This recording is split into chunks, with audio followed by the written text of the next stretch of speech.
sa Diyos. Ano-ano ang mga pagkakilala ng mga tao sa Biblia sa Diyos at ano-ano ang mga pagpapakilala ng Diyos sa mga pangunahing tauhan sa Biblia. Pag sinabi nating God according to men, ang ibig sabihin natin, God according to is as seen, heard, perceived by men of God. Or seen, heard, and perceived through the life, the experiences, teachings of men of God. So tutunghayan natin kung paano nagpakilala ang Diyos sa mga iba't ibang tao sa Biblia o kung paano kinilala ng mga taong ito ang Diyos. Magkakamukha ba ang pagpapakilala? Magkakaiba ba? Ano ang leksyon sa mga imahen ng Diyos? Genesis 2:17, sabi ng Diyos kay Adan at Eva, "You must not eat from the tree of the knowledge of good and evil, for when you eat of it, you will surely die." Adam and Eve eat, and they don't die. They realize that they are naked, so they wrap themselves with some leaves. God, interestingly, curses the snake, not Adam and Eve, and God gives Eve a slap on the wrist. Sabi niya, dahil sumuway ka at nagpasimulo ka sa pagsuway, mahihirapan ka sa panganganak. Certainly, ang layo naman nun sa kamatayan. At yung ahas pa ang sinumpa, imbes yung mga taong sumunod, yung ahas na nukso lang naman. Interestingly, we see God curses the ground. Again, not Adam and Eve. God mandates work for food, no more freebies. Nagkasala kayo, pues magtatrabaho na kayo mula ngayon. God brings up the issue of physical death and personally makes genuine leather attire for Adam and Eve. Isa sa mga bunga ng pagkakasala ni Adan at Eva, nakita nilang sila'y hubad. So, tinakpan nila ang kanilang sarili ng mga kung ano-anong dahon-dahon. But Genesis 3:21, the Lord God made garments of skin for Adam and his wife and clothed them. Binihisan pa niya, genuine leather pa. What do we see? Ano ang imahe ng Diyos kay Adan? The God of Adam is very forgiving. Mild in anger compared to the gravity of the sin. The God of Adam is tender and thoughtful. Yan ang pagpapakilala ng Diyos kay Adan. Siya'y mapagpatawad, mahinahon, banayad kung magparusa. Ngayon si Cain, pinatay niya ang kapatid niyang si Abel, tapos kinausap siya ng Diyos, Genesis 4:11-12. Now you are under a curse and driven from the ground. When you work the ground, it will no longer yield its crops for you. You will be a restless wanderer on the earth. So God puts Cain under a curse, ends his farming career, which means a settled and a peaceful life, and then decreases his vagabond wanderer status. Genesis 4:13, kay Cain pa rin. Cain said to the Lord, "My punishment is more than I can bear. I will be a restless wanderer on the earth, and whoever finds me will kill me." So here we see that Cain complains, makes an appeal, and even fears for his life. Genesis 4:15, but the Lord said to him, "Not so. If anyone kills Cain, he will suffer vengeance 7 times over." Then the Lord put a mark on Cain so that no one who found him would kill him. Huwag na muna nating problemahin ngayon kung sino yung mga taong kinakatakutan niya. Ibang issue yan. But what is interesting here is God puts a 7-fold sentence on whoever kills Cain. And then God puts a mark of protection on Cain. Cain becomes the first man in the Bible to enjoy diplomatic immunity. Natakot itong si Cain na matapos siyang patayin ng kanyang kapatid, ay patayin din siya ng ibang tao. So tinatakan siya ng Diyos sa kanyang noon na kung sino man ang papatay sa kanya ay 7 beses parurusahan at ipinagbawal na siya ipatayin. O anong pagkakakilala natin ngayon sa Diyos sa kanyang dealing with Cain? The God of Cain forgives. The God of Cain protects even the guilty. Di ba isang imahe niya ng Diyos na may kakaibang hugis? Nagpapatawad at nagbibigay pa ng proteksyon sa may sala, tulad ni Cain. Sa karanasan ni Abraham at ni Sarai, nung ipinamigay ni Abraham ang kanyang asawa para iligtas ang kanyang sariling buhay, Genesis 12:10-19, now Abraham went down to Egypt to live there for a while because the famine was severe. He said to his wife Sarai, I know what a beautiful woman you are. When the Egyptians see you, they will say, this is his wife. Then they will kill me, but will let you live. Say you are my sister, so that I will be treated well for your sake. When Pharaoh's officials saw her, they praised her to Pharaoh, and she was taken into his palace. He treated Abram well for her sake. But the Lord inflicted serious diseases on Pharaoh and his household because of Abraham's wife Sarai. So Pharaoh summoned Abram, "What have you done to me? Why did you say, 'She is my sister,' so that I took her to be my wife? Now then, here is your wife. Take her and go." Kakaibang Diyos naman ang nakita natin dito. Matapos ipamigay ni Abram ang kanyang asawa para huwag siyang patayin at kunin yung babae, sabihin mo, kapatid kita. At maganda ang naging trato sa kanya at kinuha nga itong si Sarai, it is Pharaoh who gets punished. Dinaya na nga siya pa yung naparusahan, nagkaroon sila ng mga sakit at natanto nila na kaya nagkaganon, yung pala asawa ni Abram tong kinuha niyang babae. So, bakit sinabi mong kapatid mo, nagkaganito tuloy kami? Hala, sige, umuwi na kayo. At binigyan pa sila ng mga regalo. The God of Abraham protects him no matter what. Kaya mali, kaya tama, kaya ano yung ginawa niya, pinaprotect siya. Ngayon, yung city of Sodom was going to be destroyed by God. Ipinakiusap ni Abraham na wag naman sana. Genesis 18:22 to 26. Abraham remained standing before the Lord and said, "Will you sweep away the righteous with the wicked? What if there are 50 righteous people in the city? Far be it from you to do such a thing, to kill the righteous with the wicked." The Lord said, "If I find 50 righteous people in the city of Sodom, I will spare the whole place for their sake." So here Abraham intercedes for the Sodomites, and God gives concession. Sabi, at sa lagay po, tutupukin niya yung buong lungsod, kung may 50 matuwid doon, hindi ba alang-alang sa kanila, dapat wag nyo nalang gawin yan? Sabi ni Lord, sige, kung may 50 matuwid, hindi na natin itutuloy ang pagwasak sa lungsod. In Genesis 18:27 to 28, then Abraham spoke up again, "What if the number of the righteous is 5 less than 50? Tumawad pa tong Abraham. Kung 45 na lang po kaya, pwede na rin bang huwag na silang parusahan? Pumayag ang Diyos, nagtawaran ng nagtawaran. God grants the request at nakarating sa 10. O sige, kung may 10 na righteous, hindi na rin natin tutupukin. The God of Abraham gives in and accommodates. Napapakiusapan. Nadadala sa pakiusap. Ngayon si Jacob, nakipag-wrestling sa Diyos hanggang umaga, hanggang magmamadaling araw. Buong gabi, nagbubuno sila. Genesis 32:24 to 30. So Jacob was left alone, and a man wrestled with him till daybreak. When the man saw that he could not overpower Jacob, the man said, "Let me go, for it is daybreak." But Jacob replied, "I will not let you go unless you bless me." Then he blessed him there. So Jacob called the place Peniel, saying, "This is because I saw God face to face, and yet my life was spared." Pag nakikita niyo yung El sa simula ng pangalan o sa dulo, yun yung El Shaddai, El Elyon, Elohim, pangalan ng Diyos. So the God of Jacob could be seen face to face, na ipinagbabawal ng regulasyon. The God of Jacob even allows man to beat him in a wrestling match.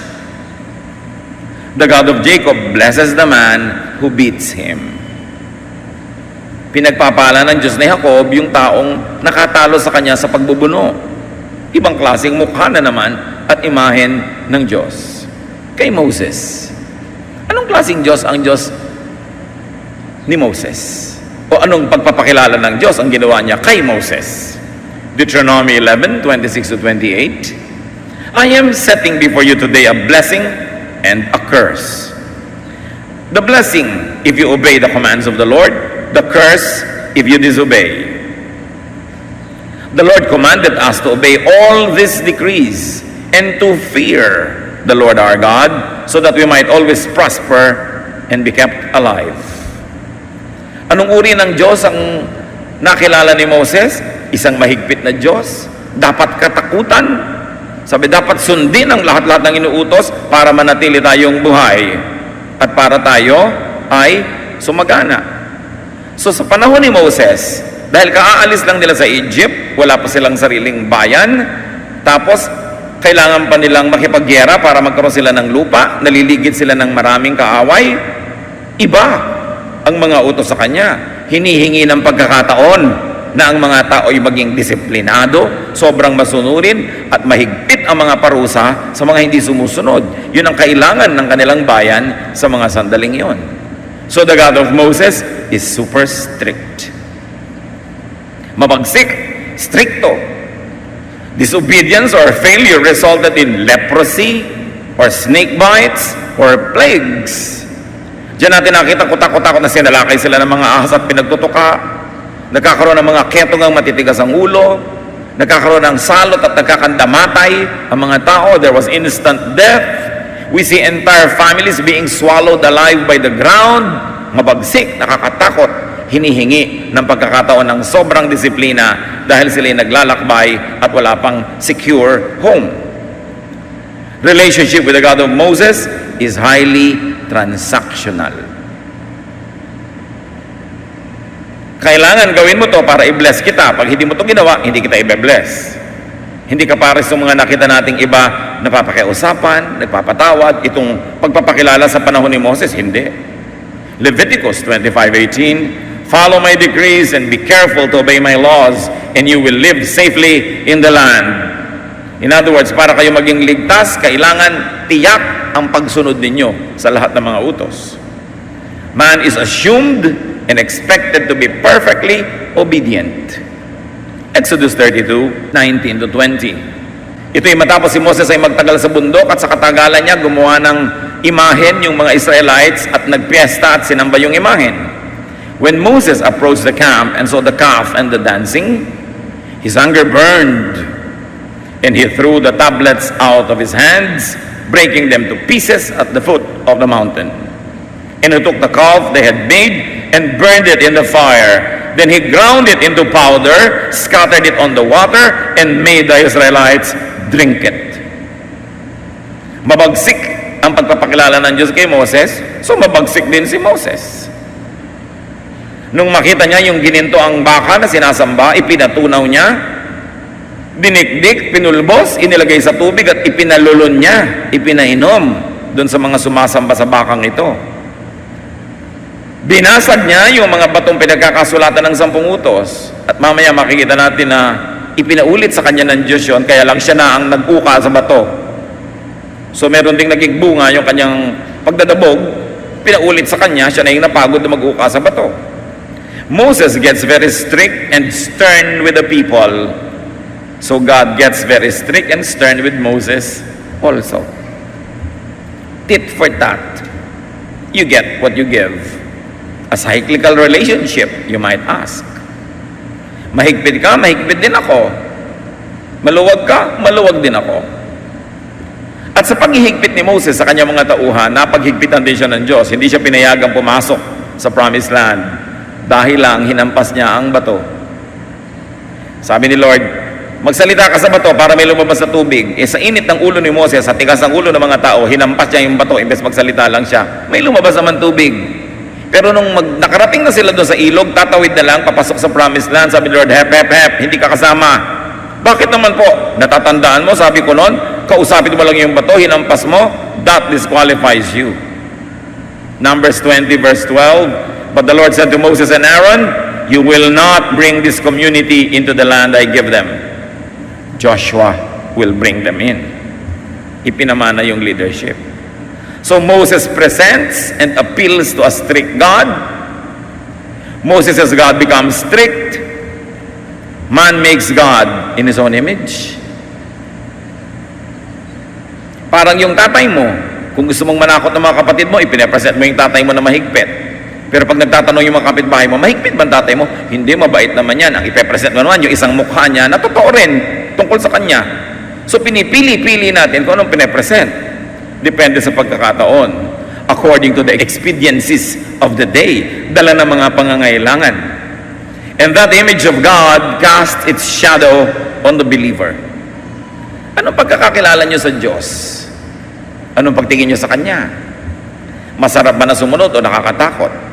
Magpapalaya ba siya o lalong nagagapos? Kaninong Diyos sa Biblia ang inyo ngayong sinusunod at ina-idolize? Ang Diyos ba ni Moses? Ang Diyos ba ni Jacob? Ang Diyos ba ni Isaac? Kanino? Ang Diyos ba ni Abraham? Iisang Diyos yun. Pero iba-ibang presentasyon yung mga men of God kasi yun ang karanasan nila. 1 Kings 8, 22 to 23. Then Solomon stood before the altar of the Lord and said, O Lord, there is no God like you, who keep your covenant of love with your servants. Biglang covenant of love. Biglang hindi kahigpitan. Bakit?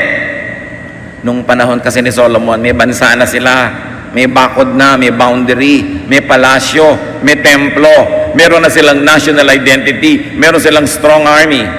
And because of Solomon's many marriages with many princesses all over the whole place, tumibay ang kanyang regime, ang kanyang panahon. Sapagkat halos lahat ng mga prinsesa ng ibang mga kanugnog bansa naging asawa niya, sino ngayon makikipagyera sa kanya? Apo ng mga hari doon, yung mga anak niya. So yung mga pagpapakasalan ni Solomon was for political alliances. Naturally, it did not sit well with the priests and the religious leaders of Israel dahil na-threaten yung position nila dahil marami na mga ibang priest din doon at yung mga asawa ni Solomon, natural, may kanya-kanyang bit-bit na relihiyon, but it was a political alliance. And now the country was very secure, very powerful, very strong. Now do you have a God of love? Hindi na kasi sila insecure. So hindi na sila ganun kahigpit, hindi na sila ganun ka-paranoid sa kanilang mga neighbors. So nakikita nyo, iba-iba ang pagkakakilala nila sa Diyos, depende sa pangangailangan ng panahon. So Solomon praises God, asks God to keep His promise to David, his father. 1 Kings 8, 27 to 28. But will God really dwell on earth? Yan ang sabi ni Solomon nung kanyang itinatalaga, dinededicate yung templo, ang pagkaganda-ganda. The heavens, even the highest heavens, cannot contain you. How much less this temple I have built. You give attention to your servant's prayer and his plea for mercy, O Lord, my God. Hear the cry and the prayer that your servant is praying in your presence this day. When your people pray, then hear from heaven their prayer. Sabi niya, ang ganda-ganda po ng templong ipinagawa ko, pero ano na ba naman ito para tirhan nyo? Hindi nga kayo kasya kahit sa kalangit-langitan. So, habag nyo na lang na kung narito kamit na nanalangin, bagamat hindi ito karapat-dapat na tirhan ng inyong espiritu, dinggin nyo man lang kahit mula sa langit, kahit hindi na dito, hindi ito karapat-dapat sa inyong presence, dinggin nyo po kami. Ganyan yung kanyang pagpapakumbaba. Ang sinasabi dito ni Solomon, will God concern Himself with little matter, with a temple, even it's beautiful? Will God major in minors? So Solomon humbly belittles his work and asks God to listen to him and to the prayers and offerings to be made from the temple. He does not even ask God to dwell in the temple dahil sabi niya, hindi po karapat-dapat. But siyempre, it is only vintage oriental courtesy and self-depreciation. 1 Kings 8, 46 to 50. When they sin against you, mga tao daw pag nagkasala, for there is no one who does not sin, and you become angry with them, and if they turn back to you with all their heart and soul and pray to you, then hear their prayer and forgive your people. Talagang pinakamatalinong tao tong si Solomon. High na high sila spiritually, lahat ay banal na banal, kagagawa lang ng templo, mayaman ng Israel, makadiyos ang mga tao, pero dahil sa karunungan niya, naunahan na niya ang mga events.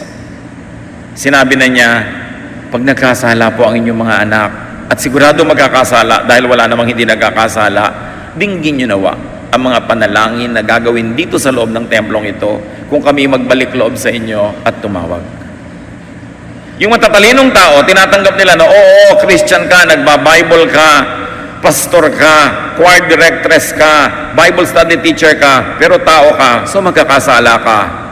Hindi ko gusto mangyari yon, pero naglalaan ako ng lugar sa puso ko na mangyayari yon. Para pag nangyari yon, hindi ako ma-disappoint sa'yo, hindi kita itakwil, huwag ako magalit sa'yo. Kasi sa katalinuhan ko, alam kong tao ka, and even God remembers that we are dust. Ngayon, yung mga hindi masyadong matatalino, di ba Christian ka? Bakit nag-i-smoke ka ba? Born again ka na kahapon? Sister, kahapon pa lang yon. Magpakatalino ka naman. Be realistic. Binaboy ka ng kapitbahay mo, nagalit ka, sasabihin ng sister, di ba Christian tayo, di tayo dapat magalit? Mga pag-iisip ng mga hindi matalino. Kinakalimutan mong tao tayo.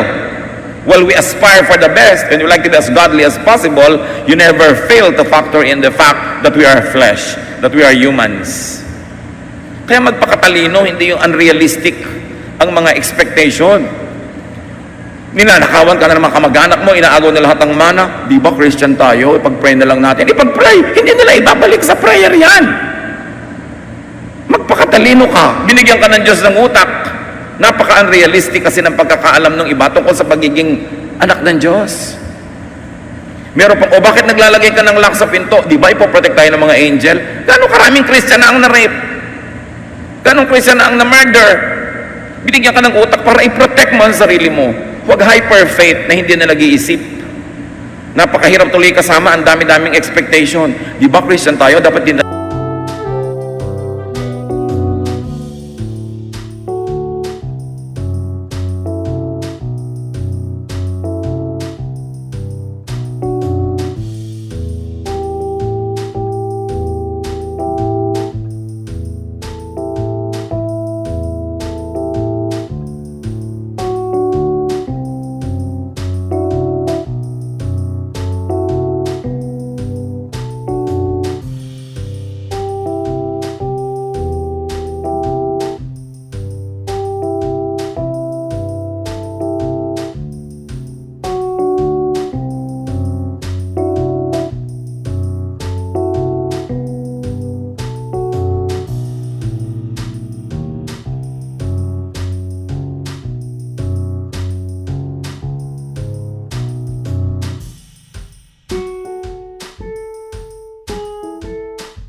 tayo kumakain ng mga soft drinks, umiinom ng ganyan. Ikaw, gusto ko pa Siguro ang banal mo na, ako hindi pa. Bakit mo ina-assign sa akin yung level ng kabanalan mo?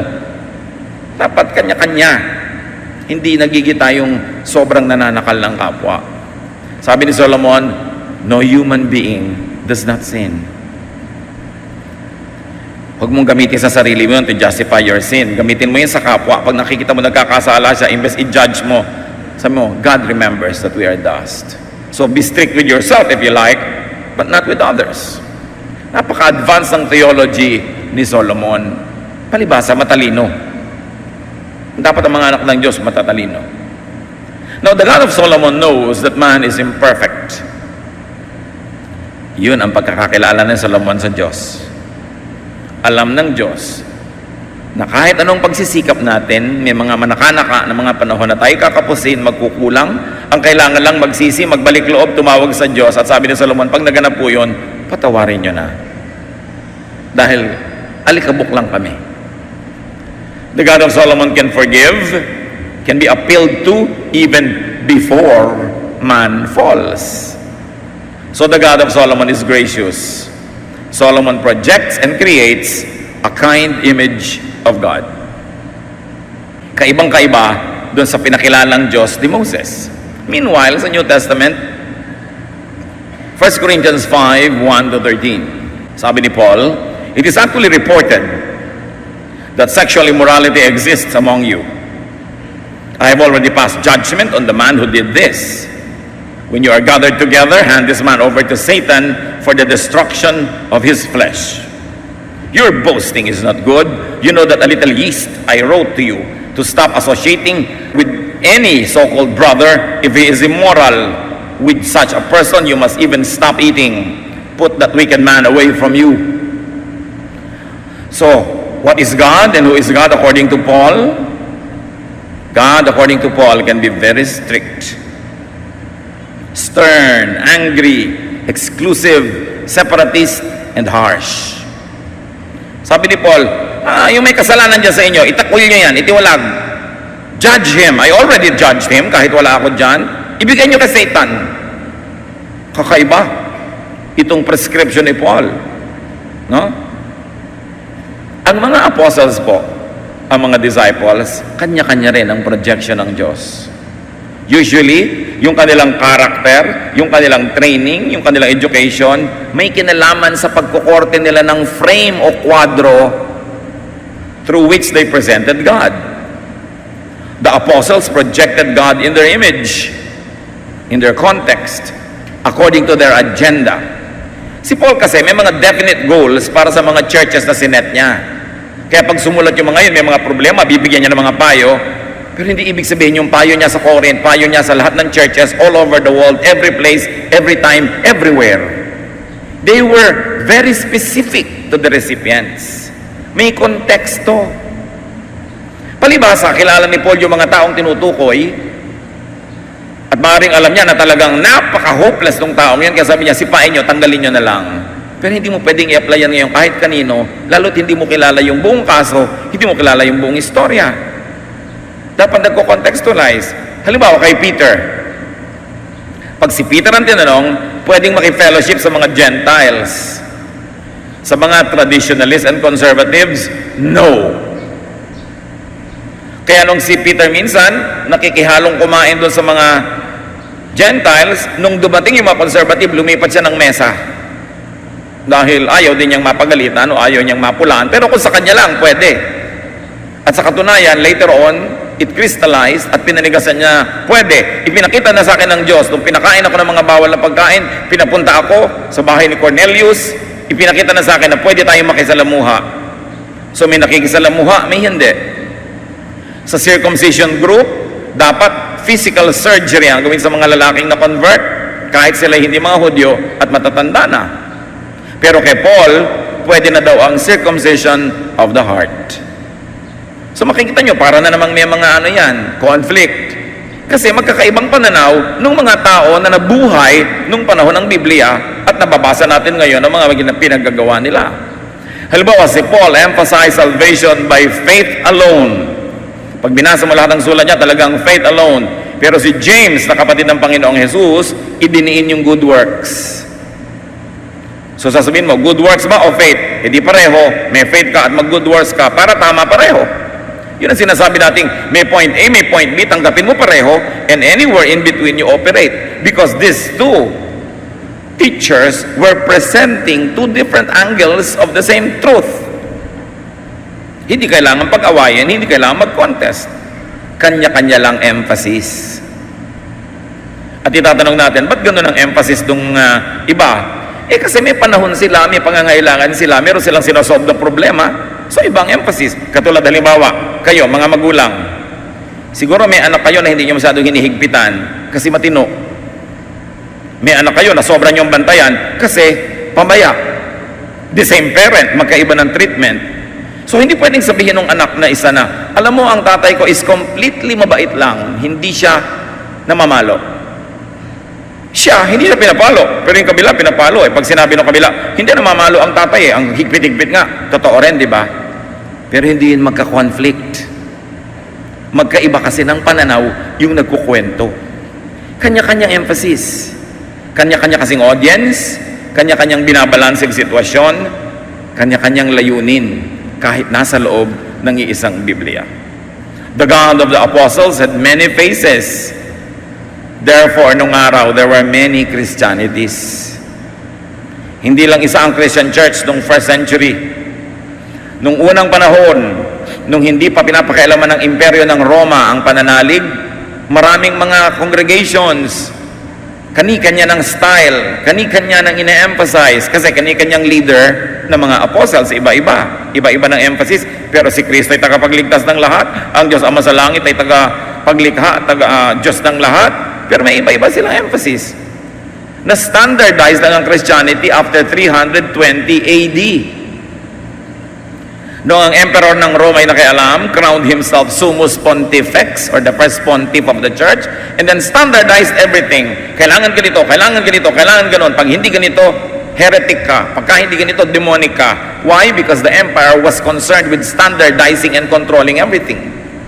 But in the first 300 years of Christianity, kanya-kanyang Christianities. The results, of course, were competition, sometimes demonization, division, and separation. And up to now, that is the sad truth. Pero wala pong isang standard lamang. Nangyari lang yan nung kinontrol ng empire at nakapangyari yung mga makapangyarihan na inappoint. So nakita na natin ang pagpapahiwatig ng iba't ibang mga karakter sa Bible tungkol sa Diyos.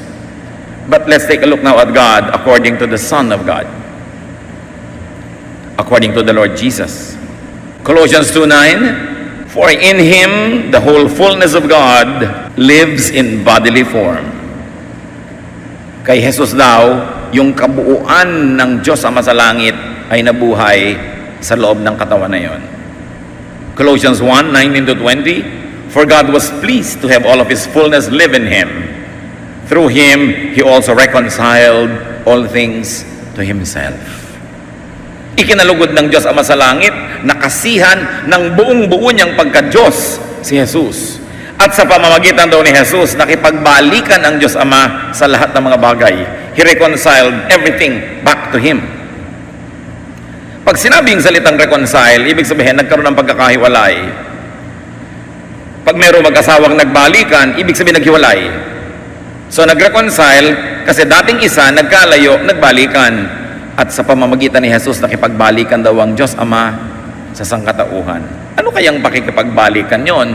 Ano yung pagkakahiwalay na naganap? Yung mga misrepresentation ng iba't ibang mga panahon, mga leaders at mga teachers. Yung mga pag-abuso sa ibang aspeto ng Diyos na situation na lang, bagay lang halimbawa kay Moses, ina-apply pa sa ibang panahon. Tinuwid, ikinorek lahat yan ng Panginoong Jesus. Let us take a look at God according to Jesus. God according to Jesus becomes human. Yung God ni Moses na hindi pwedeng pakiusapan, yung God ni Moses na pag nagkamali ka ng hawak sa Ark of the Covenant, namamatay ka, yung God ni Moses na pag nagre-reklamo ka, ipinapatuka ka sa mga ahas, ipinakilala muli ni Jesus sa kanyang tunay na form. Human. God and human. Parang yung panahon ni Adan. Sa katawan ni Adan, nandun ang Espiritu ng Diyos na malinis at yung katawan ng tao, the divine and the flesh, all in one. Bumalik yun kay Jesus. God lived fully in Jesus. God is no longer distant. God is no longer angry. God is no longer strict. Jesus is God in the flesh. What God willed, Jesus did. What Jesus did, God accepted. Perfect relationship. Kung ano ang niloob ng Ama sa langit, tinupad ni Jesus. Kung ano ang ginawa ni Jesus, buong pusong tinanggap ng Diyos Ama. John 15:9, just as the Father has loved me, so I have loved you. So abide in my love. That is the message of Jesus that reconciled God the Father back to humanity. The message of love. Sabi niya, napakarami ng mukha ng Diyos ang nakita nyo sa mga nakaraang taon o libong taon. Sari-saring pagpapakilala ng mga propeta, ng mga hari, ng mga pari, ng mga scribes, ng mga Pharisees. Iba't ibang mukha ng Diyos. At sabi ni Jesus, ngayon na ako ay Diyos na nagkatawang tao, nabubuhay sa aking katawan ang buong-buong kabanalan ng Diyos. Ibalik natin ang lahat sa dati. Dapat talaga ang relasyon ng Diyos sa tao ay pakikipag-ibigan. Hindi galit, hindi takot, hindi parusa, hindi agwat, hindi distansya, but love. John 13:35, this is how everyone will know that you are my disciples, if you have love for one another. Ang ganda ng pinasinabi ng Panginoon. Paano nyo patutunayan sa mundo na kayo ay aking mga disipulo kung nagmamahalan kayo? Tingnan ninyo ang marami mga religious leaders na nagbabangayan. Kung nagmamahalan, pare-parehong sinasabing naniniwala sa Diyos Ama at kay Jesus. Sabi niya, Lord, hindi galing, hindi pinag-aralan, hindi doktrina, hindi debate ang magpapatunay na kayo ay aking mga disipulo. Ano yon? Kung nagmamahalan kayo sa isa't isa. Kasi kung tama ang doktrina, bakit hindi mapagmahal? Ang mensahe ni Jesus, pag-ibig. Yan lang ang titingnan nyo mga kapatid, sa mga palabangay, palaaway, mga panghusga, laging nagagalit, nakikipag-away. Hindi ganyan ang pamantayan na ibigay ng Panginoon para kilalanin ang mga tunay niyang disipulo. Now God, according to Jesus, is loving. Ibinalik. Mark 2:16. When the scribes and the Pharisees saw him eating with notorious sinners and tax collectors, they said to his disciples, "Why does he eat and drink with tax collectors and notorious sinners?" Nakita niyo yung mga religious leaders, lumayo na ng lumayo sa mga tao, lalo yung hinuhusgahan nila na masama. Pero si Jesus doon nakisalamuha. We've got to learn from that. Matthew 11:19, the Son of Man came eating and drinking, and they say, "Look, a glutton and a drunk, a friend of tax collectors and notorious sinners." So hindi siya mapaghiwalay. Hindi niya sinabing itiwalag, tanggalin, ibigay sa dyablo. Hindi yun ang payo niya. Mahalin, tanggapin, samahan, saluhan sa hapagkainan. Yun ang trato ni Jesus kahit sa mga makasalanan. Iba-ibang mukha. Dapat marunong kayong pumili kung aling mukha ang inyong tititigan. God, according to Jesus, befriends and mingles with the so-called sinners. May contest pa ba naman kung kaninong version ng Diyos ang ating dapat pairalin sa buhay natin? Siyempre, yung version nung Diyos na nagkatawang tao mismo, si Jesus, na ating tagapagligtas. Matthew 18:21-22. Then Peter came up and asked him, "Lord, how many times may my brother sin against me and I have to forgive him? 7 times po ba?" Jesus said to him, "I tell you, not just 7 times, but 77 times.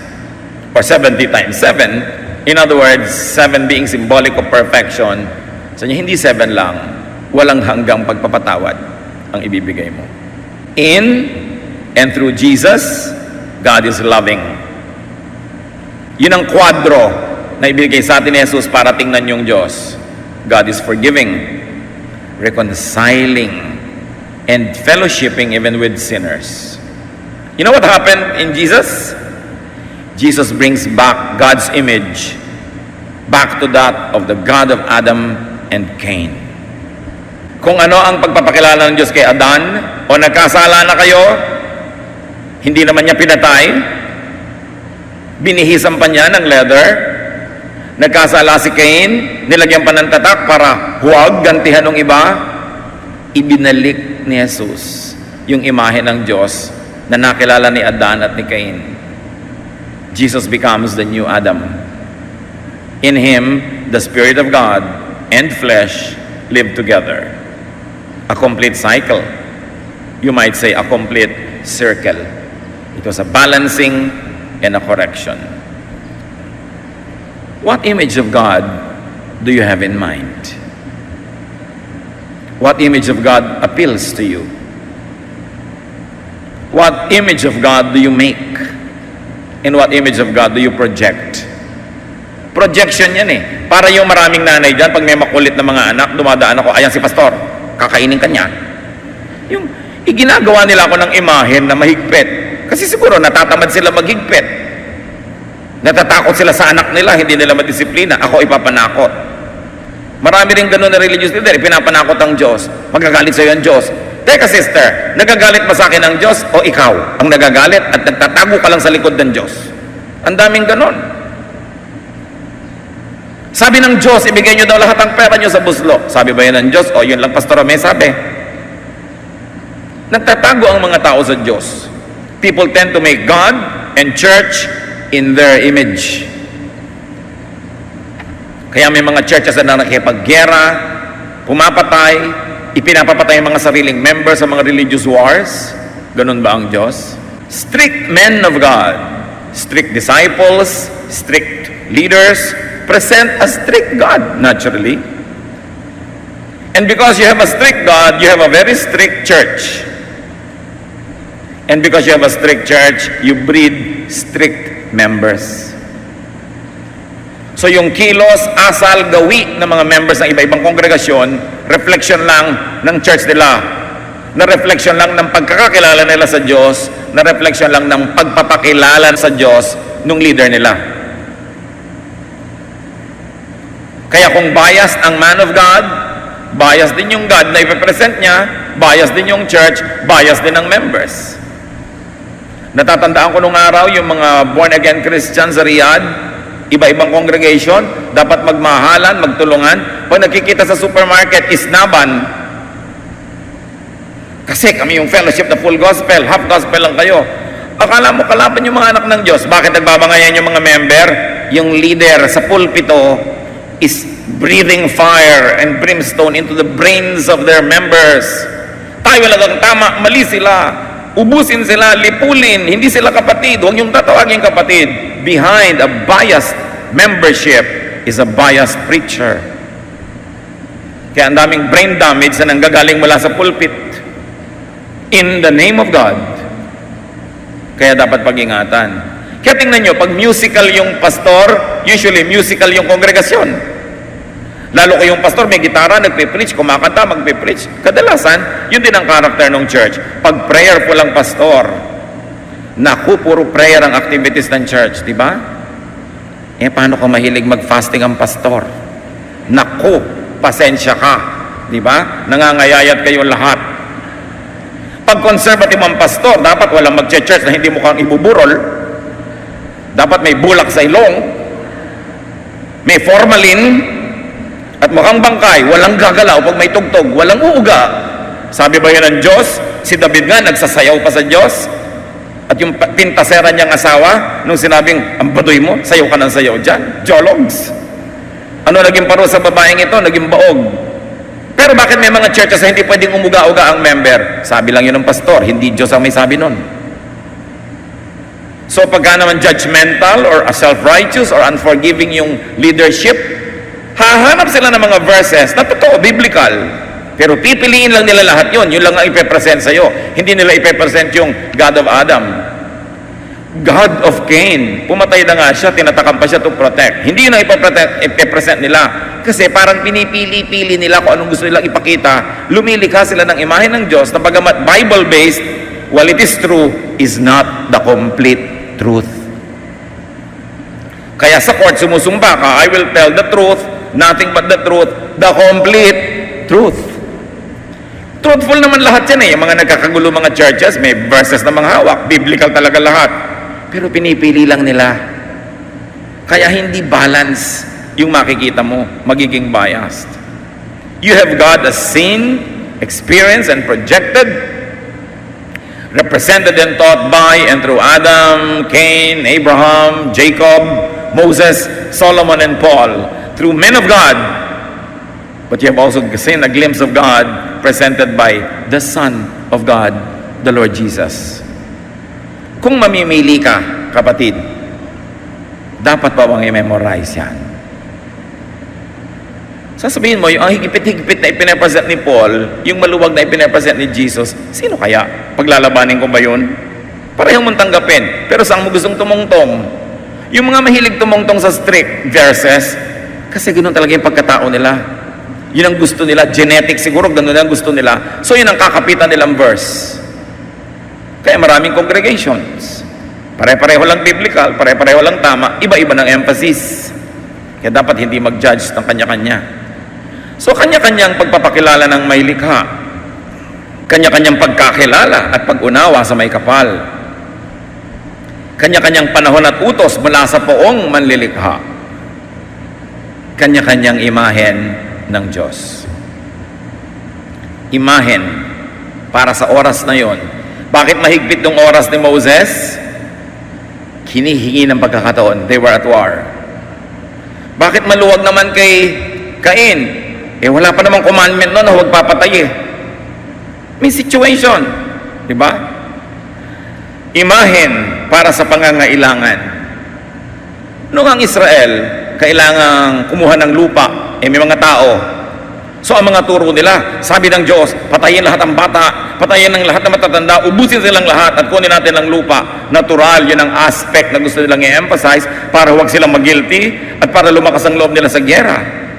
Pero nung may teritoryo na sila, ang luwag-luwag na ng kanilang buhay, sa panahon lang ni Solomon, loving God ang ine-emphasize. At sa panahon ni Jesus, a forgiving God. May mga imahen na pang sumandali, like shifting shadows, moving clouds. Tingnan nyo yung cloud sa langit, bawat segundo na iiba ang korte, di ba? Ganon din yung mga buhangin sa Saudi Arabia o sa ibang disyerto o sa tabi ng dagat. Yung dadaan ng alon, naiiba yung korte ng hangin. At maging ang korte ng alon, tumataas, bumababa, pa iba-iba. Pero subukan yung litratuhan. Take a snapshot of the clouds. Sasabihin mo, yung cloud, courting pichel. True. Pero sasabihin nung nakatingin, hindi naman courting palanggana Mag-aaway kayo ngayon. Ang nakikita niya ngayon, ibasa na litratuhan mo. Pero parehong totoo yon. Because images shift. Therefore, the snapshots of God presented in many chapters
and verses and books of the Bible, hindi lahat pang universal application.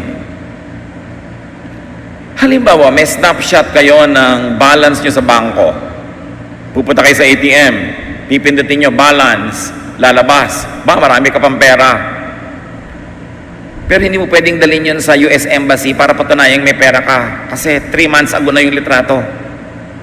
Ang gusto nila, yung current o yung balance mo in the last 6 months. Kasi mas totoo yun. Mga kapatid, ganun ang ginagawa ng marami sa Diyos. Kinukulong natin yung imahe ng Diyos sa isang pagpapakilala niya, sa isang panahon, sa isang grupo ng tao, sa isang uri ng pangangailangan na maaaring iba na ngayon kasi iba naman yung pangangailangan, iba yung pagkakataon, iba naman yung kausap. Kaya ipinagbawal ng Diyos ang graven images. Kaya ipinagbawal ng Diyos ang idolatry. Ang idol, mga kapatid, ay hindi lang yung inukit sa bato, inukit sa kahoy, nililok sa chalk, idinrawing sa papel. Hindi yun ang idol. Ang idol ay yung kinulong mo ang Diyos sa isang kwadro na nakita mo for 1 second and then you will say forever, ganun siya lagi. Yun ang idol. Why? Because an idol limits God. So you present an angry God, hindi naman siya laging angry. You present a very indulgent God, hindi naman laging ganun, may napaparusahan din. So dapat walang image. Dapat kung ano yung katotohanan ng Diyos sa iyo ngayon, yun ang katotohanan niya at patuloy na nag-iiba ang interaction nyo. When you trap God in a certain character, in a certain mood, in a certain decree or judgment that He revealed long ago, you make an idol of Him. At ayaw niya nun. Now, the biblical men of God found in their image of God what they needed, what they wanted. Identity. Kahigpitan ng Sabat, kasi through the Sabat makikilala mo ang tunay na Israelite at hindi. O kailangan magpatuloy ang mga lalaki. Kailangan circumcision. Because of that, you will recognize an Israelite from other men. Hindi sila pwede mag-desert ng army dahil hubaran lang sila, malalamang Jew pala sila, Israelite pala sila. Identity. So they found in God acceptance, affirmation. Kaya kayo lang ang mabuti, lahat masama, kayo lang ang paborito ko, yung iba hindi. they found affirmation which they needed, so they emphasized that. Sa mga panahon, they needed forgiveness, accommodation, justification, favor. They found all of that in the many shifting images of God. Kaya ipinagbabawal na gumawa ng permanent image kasi ipapako mo ang Diyos sa ganung uri ng mood o katuruan o kasabihan. Sa Bible nga, di ba? Merong pinaparusahan, merong hindi. So anong gagawin mo? Pag gumawa ka ng image ng Diyos na nagpaparusa, hindi na yung totoo sa mga hindi naman napaparusahan. Nalilimit mo siya. Pag gumawa ka ng image ng Diyos na hindi nagpaparusa, again, hindi yung totoo sa napaparusahan. So dapat walang image. You deal with God on a daily basis. You continue to accept His revelation of Himself in the written word and in your actual experience. Kaya kanya-kanya rin kumisan ng mga bayan-bayanan, mga lahi ng image of God. Hindi ba sa mga mangingisda, sa mga seafaring cultures of the world, ang mukha sa kanila ng Diyos ay Diyos ng dagat. Kasi magdaragat sila eh. Sa mga magsasaka, ang mukha sa kanila ng patron ay magsasaka. Sa mga marino at mga pumupunta at pumapalaot sa dagat, ang mukha sa kanila ng may likha ay Diyos ng mga dagat. Kasi yun ang relevant sa kanilang buhay, yun ang may connection. Kasi lahat yun totoo, Diyos yun. Pero hindi ko sinasabi na lahat ng Diyos-Diyosan ang lahat ng relihiyon, yun nga ang Diyos. Pero ang sinasabi natin, yung pagpapakilala ng Diyos, kung minsan depende rin kung ano yung trabaho mo, ano yung culture mo, ano yung gender mo, ano yung buhay mo, doon nagpapakilala sa iyo ang Diyos. Kaya may iba-iba tayong pagtatangi at pagkakilala ng iisang Diyos. Kaya hindi ka dapat gumagawa ng ito lang, ito ang kaisa-isa, therefore sa'yo din dapat ganito. Kasi iba-iba, nakita na natin yan sa Biblia. The priests, prophets, and kings of Israel even found in God, even found in their God, even found in their image of God, a tribal, the national champion. Yung mga Israelites kasi laging giyera, they found in God a kakampi against the world. Pero sobrang na-misuse at na-abuse yan. Nilikha ng Diyos ang lahat ng tao, mahal ng Diyos ang lahat ng bayan. Pero sobra ang pag-emphasize ng Israel na sila lang ang mahal. At yung iba, kill them all. They needed that. They wanted that because they were busy and insecure trying to put up a nation. Kaya nung panahon ni Jesus, mahalin na ang lahat, tanggapin ang lahat, ang ebanghelyo para sa lahat, hindi lang para sa mga Hudyo, dahil naiba na ang panahon at naiba na ang kalagayan ng Israel. The Israelites projected an image of God that served their tribal, nationalist interests against their enemies. Kaya yung mga iba tuloy ngayon, because sobrang na-abuse ito, sabi nila, hindi naman ako Israelite, hindi ako mahal ng Diyos, hindi ko siya sasambahin, pang-Israel lang siya, tribal lang siya, national God lang siya, hindi siya God ng lahat. Basahin mo yung Bible, puro Israel, my land, my people. Israel, ang kalaban nyo, kalaban ko. Nung gera yun, nung panahon na yun, in-emphasize yun ng mga Israelites because that's what they needed. And it's also true. But it's not the complete truth because God created all people, all tribes, all nations. Kaya sa Revelation, sabi, iipunin ng Diyos ang lahat ng mga lahi, ang mga bansa, ang mga wika. Mahal din niya ang lahat. Itinanghal nila nung araw ang imahe ng Diyos bilang kalaban ng mga kalaban nila, which now limits God and turns off many people. They made an image of God na sa kanila lang kampe at kalaban ng lahat ng bayan. At na-freeze doon yung image. Itinanghal nila ang kanilang mga sarili bilang natatangi at kaisa-isang bayang mahal at pinagpala ng Diyos. Now, that limits God's love even during the time of the Lord. Na-limit. Pero sa Biblia mismo, ang daming hindi Israelitang kinasihan, kinampihan, at pinagpala ng Diyos. Kaya dapat binabasa nyo rin yun. Si Nabal was a non-Israelite prophet, pero prophet. Si Jethro, biyanan ni Moses, was a non-Israelite priest of God. Si Naaman was a non-Israelite commander blessed by God. At ito pa, the wise men who knew that Jesus would be born were not Israelites. They came from the far east. Pero sila ang nakakaalam na ipapanganak si Jesus. So hindi naman talaga completely true na Israel lang ang mahal, Israel lang ang pinagpapakilanlan, Israel lang ang binibless. Ang daming binless ni Lord kahit sa Bible na hindi Israelites. God created all peoples, all nations, all tribes. God loves all peoples.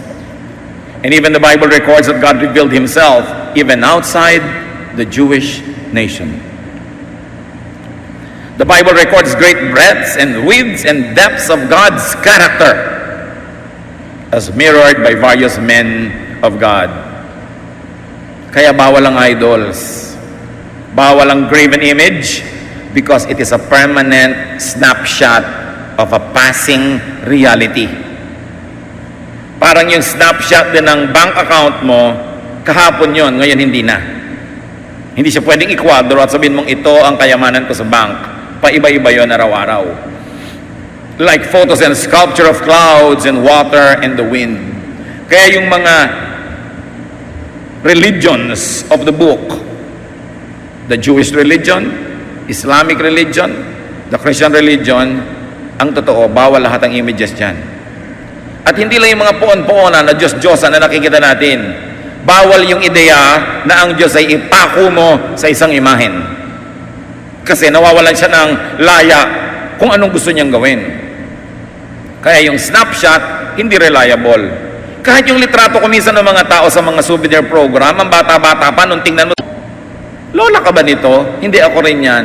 Ay, ako yan nung araw yan ang snapshot ko. Ganon din ang ginagawa ng iba sa Diyos. Yung pagkakakilala nila nung araw, yung picture nun, laging ganito, naiiba-iba. Hindi nag-iiba ang Diyos, ha? Pero ang daming mukha, ang daming aspeto, ang daming dealings ng Diyos, hindi mo pwedeng ipako sa isa lang. Dapat malaki, malawak ang iyong pananaw. For instance, one snapshot of God, Exodus 22:20. Whoever sacrifices to any god other than the Lord must be destroyed. Snapshot yan of God. Pero, sa 2 Kings 5:18-19, but I pray that the Lord will forgive me when I go into the temple of the god Rimmon and bow down there with the king of Syria. Go on home and don't worry about that, Elisha replied. So nakita nyo, isa Exodus, bawal yumuko sa ibang Diyos. Sa 2 Kings, itong si Naaman na pinagaling ng Diyos, nagpunta sa propeta, sabi niya, kinikilala ko na ang Diyos ng Israel, pero kaya lang, pag nagsisimba yung hari, ako kasama, nagbabaw kami doon, pwede ba? Sabi naman ng prophet, huwag mong problemahin, sige gawin mo. O nakita niyo, ibang snapshot, alin dyan ang gagamitin nyo? Kaya dapat iniisip mo lahat yan, hindi ka nagiging totally dedicated to only one snapshot. May snapshot sa Bible, o yung batang nangangahoy ng Sabat, batuhin hanggang mamatay. I-apply mo ba yun ngayon? Yung snapshot na yun was taken thousands of years ago. It was relevant then, it probably served a good purpose then, but will it serve a good purpose now? Yung sinabing, go and multiply, kaya ayaw ng mga ibang relihiyoso na mag-family planning, noon yun, nung dalawa pa lang yung tao sa mundo. Noon yun, noong sila Noah pa lang natira at naubos lahat, kaya go and multiply. Ngayon, kahit ka sa tumingin, may muka, go and multiply, snapshot yun noon. Yun ang imahe na ginawa mo sa Diyos. Sabi ng Diyos, go and multiply. That's an image. Kahit walang rebulto, it's an image. At ayaw ng Diyos ng images kasi nalilimit siya. Israel's snapshots of God, Israel's projection of God as the chosen image of God served their nationalist and expansionist agenda. Kaya mga kapatid, ang bawat bayan at lahi ay may kanya-kanya ring imahen ng manlilikha. Ang imahen yun ay ayon sa kanilang pananaw, pagkatao, kapaligiran, pangangailangan, katotohanan, at kuminsan interes. Ang bayang napasasakop sa relihiyon ng ibang lahi ay nalulupig na paghaharian at naaapi. Kasi ang imahe ng imported religion ay nakaayon at nakakampi sa mananakop. Kita niyo ang mga Pilipino noong tumanggap ng relihiyon ng mga Spaniards, nasakop at naapi tayo. Nung tumanggap ka ng relihiyon ng mga Protestant Americans, ayan, nasakop din tayo. Kasi, kanya-kanyang lahi, ang pagpapakilala nila sa Diyos, pabor sa kanila. Kaya pag tiningnan mo ang mga imahen ng mga halimbawa ay relihiyon ng mga Spaniards, ang mga poon, kamukha nila. Di ba, mapupula ang buhok, madidilaw, matatangos ang ilong, mapuputi ang balat. Kamukha nila ang Diyos. Sino ang kamukha ng mga Pilipino? Yung demonyong tinutungtungan ni San Miguel Arcangel, pandak, maitim at kulot.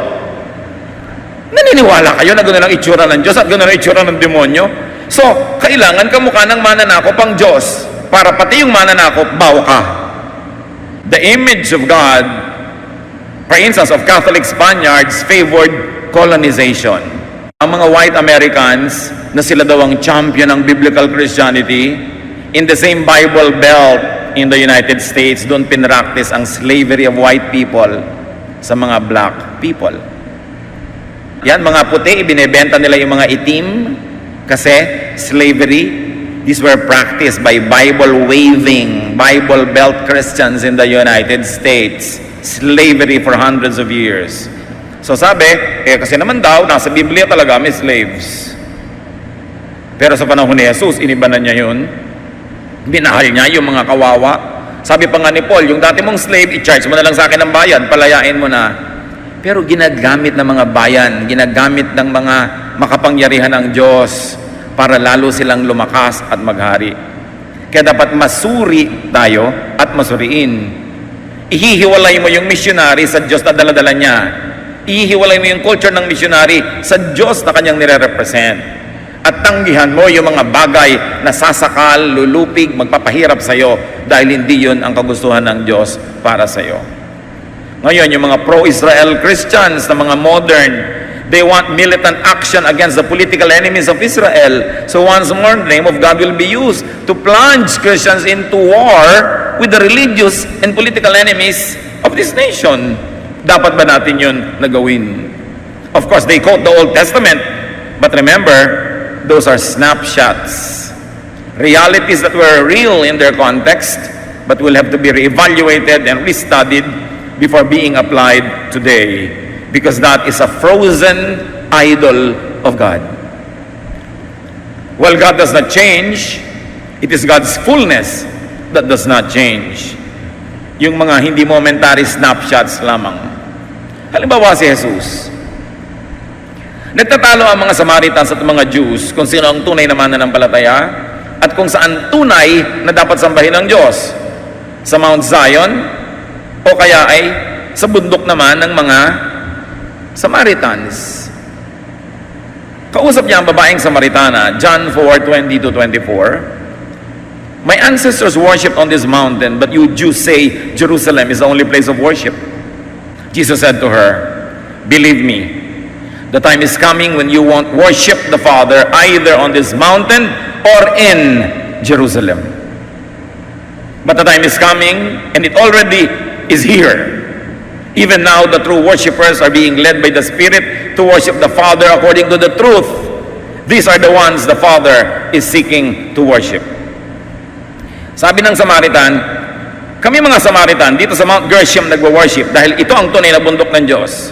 Kayong mga Hudyo, pinipilit nyo na Mount Zion ang tunay na bundok ng Diyos at doon dapat mag-worship.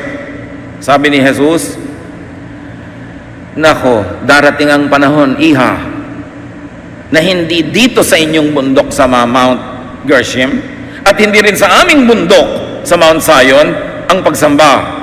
Dahil ang Diyos, sabi ganoon, ay gustong sambahin siya. Hindi kung saang lugar, kung saang bundok-bundok, kundi sa puso. In spirit and in truth. Sabi niya, yung panahon na yun dumating na. Ang tanong ito, ba't ang dami pa mga Christian ngayon kailangan magpunta pa sa Jerusalem para magdasal? Bakit kailangan magpunta sa Jerusalem para mag-pilgrimage? Bakit kailangan magpatsimay at magpatsimay sa mga Israelites? Dahil first class God's people sila at tayo second class lamang? Mga religious garbage. Pinalaya na tayo ni Jesus sa lahat ng yan. Sabi niya, not on this mountain, not there. At sabi pa ni Paul, wala ng Jew, walang Greek, walang slave, walang free, walang man, walang woman. Lahat pantay-pantay sa Diyos. Bakit ka pa ngayon sunod-sunuran na naman? Malaya ka ng bansa, magpapasakop ka na naman? May panibago na naman tayong amo. Kaya dapat ang tao mapag-isip. So yung palang Mount Zion, na yun ang bundok ng Diyos, hindi rin pala yun ang truth. Kasi sabi ni Lord, hindi na yan magiging totoo. You will worship God in spirit and in truth. Sabi niya, at nagsimula na ang panahon na yun. O ba't pa natin ibabalik uli sa gusto na naman nating doon na naman? It gives them prerogative, it gives them importance, it gives them power over us to say na doon lamang pwedeng sumamba at doon lamang at sila lang ang tunay na anak ng Diyos. Which image of God would you want to rule in your life? The image made by colonialists? The image of God made for colonization? The image that trivializes and oppresses you? Gusto mo ba yung Diyos na maputi, maitim ka, kaya kailangan lagyan mo ng hydrogen peroxide yung ulo mo para maging kulay buhok na mais? Ang mga santa at mga poon, matatangos ang ilong, saka magpa-opera ka para maging kamukha ka ng poon? Talaga bang may image ang Diyos? Kaya ipinagbawal ang image, nakaka-oppress. The image that affirms, accepts, or even justifies you is not what will help you. Which image of God would you like to project? To promote, to implement? A cruel God? Pwede. May Bible verses dyan. A strict God? Pwedeng-pwede. Ang dami din Bible verses. Or a kind and loving God? Ang dami lalong verses at galing pa sa bibig ni Jesus. Alin dyan ang gusto nyo? Ang laki-laki at walang hanggan ang may likha. Kaya ang dami-dami rin pwedeng pagpili ang titingnan at gagawa ng imahen. Ipinagbawal tuloy ang paggawa dahil pag gumawa ka, nalilimit ang Diyos sa imahe na ginawa mo. Kanya-kanyang snapshots, kanya-kanyang pangangailangan, kanya-kanyang paglapit sa Diyos. Because all are biblical. Each serve the purpose for specific situations and times and needs. Each suited and projected the calling and the personality of the man of God. So how will you let these biblical truths affect your daily life? Your worship, your relationship with God, with fellow believers, with fellow humans. Dapat na tayong mag-grow. Tama na ang baby milk. Tama na ang baby food. We need meat to grow in our spirituality. We've got to know God as God revealed Himself, not only as He was framed by theologians, not only as images of Him were made by people long ago and enforced on us. You've got to have a personal, face-to-face encounter with God, who is willing to love you through Jesus, who has made Himself available and accessible through His Son Jesus. Know God as God, not as an idol, not as an image, not as an impression only of others, not as an image of theologians, not a snapshot, but God who is above all, who rules heaven and earth, and it is a God who loves you in Jesus. Ama namin, salamat sapagkat kayo'y patuloy na nagpapakilala. Patatawarin mo kami sa aming mga pagkakamali tungkol sa inyo. At nawa, Panginoon, bigyan mo kami ng malaking isip, malaking puso, para mas marami pang katotohanan